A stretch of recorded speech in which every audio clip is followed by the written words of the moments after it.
Здравейте! Искам да направя малко апдейт за астрологическия сезон, който предстои. Тъй като на 29 март, събота, в 12:58 беше така спряганото слънчево затъмнение в сидералните Риби. Какво е интересното за него? За него е интересно, че за България изгрева настъпва в 6:14. В 6 часа и 14 минути асцендента се намира в Накшатра от Рабхадрапада. Тоест, това затъмнение малко или много за нас ще бъде основополагащо. Той ще се създаде една нова форма. Аз очаквам, че в парламента ще има съвсем различни как да кажа, клики и по различен начин ще се разбират в правителството хората. Също така това дава възможност и начало за промяна на валутната единица, която е в България. По принцип самото затъмнение ни дава възможност да ни покаже, тъй като това е 12-тия дом на Калпуруша, че там нещата се разтварят. Сега, понеже е 12-тия дом, но на практика там се случва затъмнението, но то е по оста Риби Дева, където обаче в Дева се намира Кето, а пък Кето по принцип място му е в Сидралните Риби. Тоест тази промяна няма да стане много лесно. Тя ще стане с проблеми в ежедневието, с най-различни протести. Очаквам Западна Европа да има много протести, там да се развият най-различни как да кажа, движения, които ще бъдат основани, ако не финансово, то на темата за чистотата на въздуха, чистотата на природата, финансовите пазари, въобще преживяването за това, че трябва да отиде всичко в една нова различна система, тъй като в знак Риби ние се отказваме от материалната форма и оставаме на някаква духовна. Много е вероятно тази концепция с границите също да има проблем. Така спрягания проблемен период за за Обединена Европа тепърва предстои. Тъй като Сатурн влиза само няколко часа след затъмнението, той влиза 6 часа или 5 часа за България след затъмнението в Сидералните Риби. Изведнъж той започва да е този, който ще управлява нещата в самото затъмнение. И поради тази причина той ще бъде задържащ ефекта от затъмнението следващите 2 години и половина, 3 години. Тоест това затъмнение, за разлика от другите затъмнения, ще има възможността да се движи следващите 2 години и половина. Като интересното нещо, което е тук е, че всички планети оказват влияние върху Кето, Марс оказва влияние върху Кето, Юпитер оказва влияние върху Кето с 5-тия си аспект, всички те с 7-я си аспект, а Марс с 4-тия си аспект. И понеже имаме Марс Кето, се очаква, че ще има някакво загуба по неестествен път на политически лидер и тъй като това се случва в знака на сидералните близнаци, това е знака на Америка, предположенията са насочени на там. Това, което обаче аз успях да намеря, е също така много интересно. 1116 година има същото затъмнение, същата конфигурация в света и тогава умира някакъв киевски княз. Сега вие си правете изводите за кого става въпрос. От друга страна, същия този период от време ние можем да предположим, че ще има загуба на глава на католическата църква. Това е моето очакване за следващата година. 1614 мисля, че година беше също така има на подобно затъмнение. Тогава се изследват много различни територии извън Европа, т.е. Западна Европа започва да разширява влиянието си по един така веществен начин по море, като намира суша. И моето очакване е, че по-скоро ще има връзка с извънземните, ще има излизане извън орбитата на Земята и кацане на други планети, тъй като 12-тия знак от зодиака е единствения, който притежава Акаша. И ние изведнъж ще бъдем свързани с абсолютно друга дименсия. И това нещо се подготвя. Така да се каже, в следващите 2 години и половина ние ще видим едно такова интересно развитие. Сега, какво е другото интересно? Очакването ми е, че когато дойде 4-5 април, когато Луната дойде върху Марс, то тогава може би ще имаме някакво негативно събитие, свързано с световния мир и така да се каже с глава на някоя държава. Същото нещо се случва, когато се преместиме лятото, 6 месец, Марс и Кето ще се срещнат. Това мисля, че се случва. Те ще попаднат в един и същи зодиакален знак, като Марс ще мине първо през знак Шатра на Кето. Кето е в същата знак Шатра, е в същия знак. Луната също ще бъде там. Така че аз очаквам юни, юли и август са доста взривоопасни месеци за световният мир, ако се придържаме към това, което имат очаквания повечето астролози. Макар че моето лично впечатление е, че това нещо ще се случи по-скоро, когато Сатурн започне да навлиза в сидералният овен. Интересното нещо, което се случва за този период от време е, че всъщност ще се сменят татвите на планетите.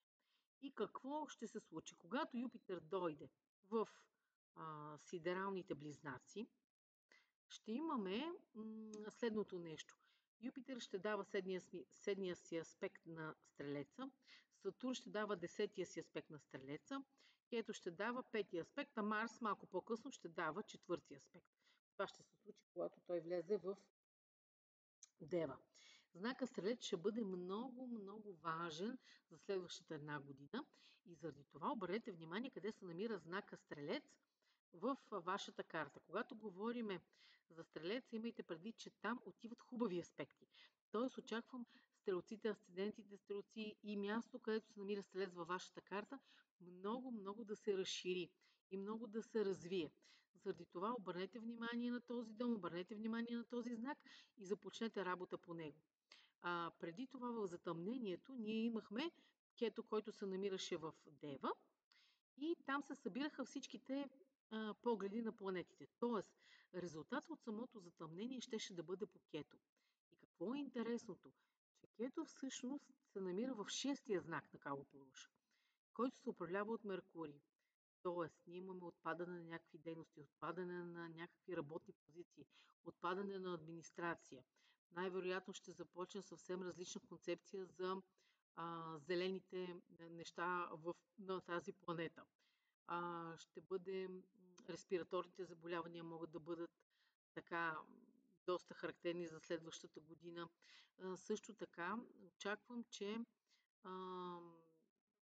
тъй като това е 6-тия дом на Калополуша, там се намира прарабдха кармата принципно, т.е. започналите неща, започналите промени, започналите загуби, които ще се появят по време след ефекта от това затъмнение, те така или иначе са били писани и ние не можем да ги спреме. Т.е. промените, които настъпват, ще са трайни и дългосрочни. Освен всичко друго, ние не можем да очакваме, че Кето ще ни даде една само посока, тъй като това не е неговият естествен дом в зодиака. Ще има много пречки да се случи трансформацията. Тъй като става въпрос за трансформация, защото в един период от време ние ще видим как изведнъж започва да става активен огнения тригон. Огнената стихия е свързана с трансформацията. Имаме ангажирано място, където ще бъде Кето. Това е Лъв. Имаме Стрелец, върху който ще падат абсолютно всичките аспекти и затова трябва да следим какво се случва с Овена. Кое ще минава с Овена, кога ще минава през Овена. И тогава ще имаме някакви събития, които са трансформационни. Тоест задвижва се един огнен тригон. След като се задвижи огнения тригон, а той, както казахме, трансформираш, променя формата. Качеството на огъня е, че винаги може да промени една форма в друга. Той изпарява водата, променя агрегатната форма, той разтопява метала. И това е най-важното най-важното свойство на огъня е неговата трансформативност. След като се задвижи огнения тригон, ние ще видим всъщност, че се задвижва и още един, това е въздушния тригон. Когато от 29 Сатурн съвпадне с Рахо, има 50 дена, в които Рахо ще има влиянието на Сатурн. Сега всички прогнозират заради това сериозни така военни действия, но всъщност това е един много хубав материален аспект. Това е много хубав духовен аспект. Бих ви посъветвала много засилена прана яма в този период от време, защото до някъде 18 май можете да натрупате много повече енергия, отколкото примерно до сега. Рахо ще влезе в знака си на Мула Трикона и той все още ще има влияние на Сатурн. Имайте предвид, че те ще бъдат в една и съща накшатра, която ще бъде Юпитеровото, която още повече благоприятства развитието на духовните дейности. Този съвпад Сатурн-Рахо е много хубав за всички, които мантруват, за всички, които медитират, за всички, които правят садани, за всички, които искат да направят всякакви вид вратове. Този аспект ще бъде, както казахме, до 18, мисля, че беше май. След 18 май започва едно улекотяване в пространството и вие ще го усетите, всички ще започнете да го усещате. Малко ще е по-трудно да го усетят, разбира се, рибите, но Сатурн ще дава хубаво влияние върху девите, и върху стрелеца. Както също така рибите се смятат, че ако те се отдадат на дейности, които са свързани с Юпитер, ще имат много голям успех. Сега, другият тригон, който се задвижва, това е въздушния. Рахо се намира в Водолей, Юпитер се намира в Близнаци и следващото място е Везните. Тоест, ние очакваме, че когато имате някакъв транзит през Везните, отново ще имаме един аспект, който ще бъде по тази стихия. И ще видим какво ще се случи. Разбира се, става въпрос за... Аз естествено, че очаквам пожари. Естествено, че Сатурн Рахо даде, когато Луната дойде, това е на 28. На 28 беше земетресението на 28 беше земетресението в Тайланд. Когато Луната на практика дойде върху Сатурн, върху накшатрата на Сатурн, да кажем, че 1 часа PM, мисля, че беше сутринта или сутринта мисля, че се беше случило там, тогава всъщност Рахо, Сатурн и Луна се оказаха в една много, много близко движение, също така и Меркурий. И Меркурий, както знаете, е управител в момента на Кето, управител по време на затъмнението на Кето и затъмнението събитието, което се случи в Тайланд, всъщност беше по тази една конфигурация, която се случи малко преди това. Но, както виждате, твърде точно. Така че, имайте предвид, че когато Кето съвпадне с Марс, отново ще имаме събитие. Когато Марс попадне в зоната, където е бил Кето, отново ще имаме събития. Така че, в следващата една година, може би, но може би и повече, ще имаме затъмнение, природни стихии, свързани с това затъмнение, като моите очаквания са, че ще има земя, която ще изчезне заради вода или заради, примерно, някакво земетресение. Предимно за земетресението очаквам да са на места, където са близо до вода. Но запомнете знака Стрелец и задвижването на огнената стихия, огнения тригон и задвижването на въздушния тригон. Това са знаците, върху които ще имаме много ефект. Особено върху оста Овен Везни, защото те се оказват място, което ще задвижва